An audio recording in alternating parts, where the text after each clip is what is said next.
Well, Swami Ajaya, it was great to have you out at our event here at the Global Renaissance. You were actually speaking on consciousness and the new emerging, I guess, paradigm of consciousness.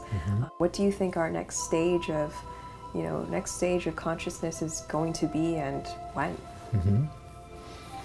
I think it'll be less authority focused and more, this movement toward egalitarianism has been going on for a few centuries, but there's still a lot to be done. There's still hierarchical, authoritarian behavior. There's aspects of people that haven't been accepted.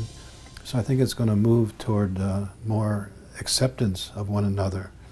But we're also seeing a reaction to the shift in consciousness, which is the people who are wanting to maintain authority and hierarchical relationships are reacting very strongly to that and trying to keep the old status quo. So in the future I see more of a consciousness that's not so focused on subject and object as being separate, but seeing how we create our own reality, how we influence what we perceive. Much more focus on the person perceiving than on what's being perceived. And this is happening in physics, it's happening in art. All the leading edge thinkers and leading edge explorers in our culture are already there. So it's a more, I guess, holistic type of way to, I guess, look at reality, really. Right, yes, you put it very well.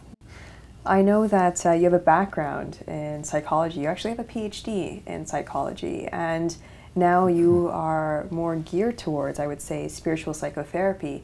So how exactly did that occur for you?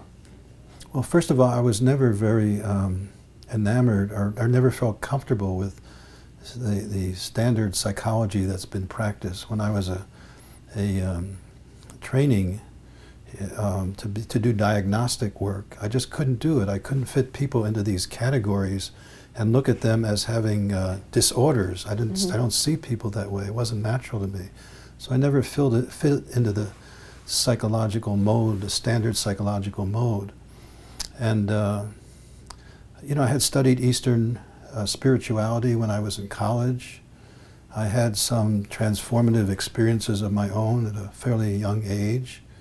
And so I was drawn to an alternative view, an Eastern view, which is already, as you said, you're talking about, more holistic. Yes. It's more holistic, and it's a view in which there's an understanding that each person is an expression of divinity, of the oneness, and that we're not separate. So if you start from that point of view, you have a whole different way, a different way of looking at the world and at other people, a whole different, as a psychological practitioner, it's a whole different approach. It's more about allowing people to release the blocks to that experience of oneness, rather than trying to become something that they're not. They already are that fullness, that completeness, but they're not aware of it.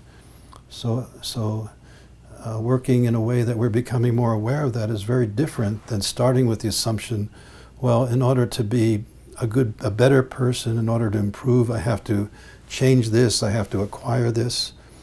This way that I work, and that the more spiritual way is working, is more of shedding the exteriors, the false self, so that the real self that we are, it's already there. Nothing has to be changed. Trying to see the essence or feel the essence then of someone. Right. It seems that when you're, I guess, not diagnosing, but rather going through that process, you're helping the individual, I guess, kind of visualize and try to even put into metaphors what that thing that they're experiencing actually is. Is that fair to say? Yes. Some of the work I do is with metaphor work, and it's through asking questions, not through me giving someone metaphors. That's the difference between hypnosis and this metaphor work that I'm doing, is through, first of all, honoring that the person has the healing capacity within themselves, and within their own unconscious. And just by asking questions, they're able to form metaphors that capture what's going on, and to transform those metaphors from metaphors that are constricting and causing dis-ease to metaphors that are enlivening and integrated.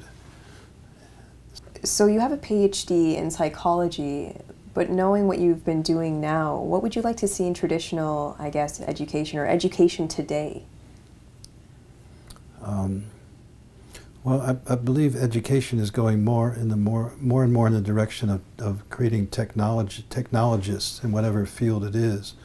It's more about gaining information, passing tests that show that you know this information, and for the most part, I see less and less teaching people to think creatively, to experience in new ways, and so I'd like there to be more teaching about the value of not knowing.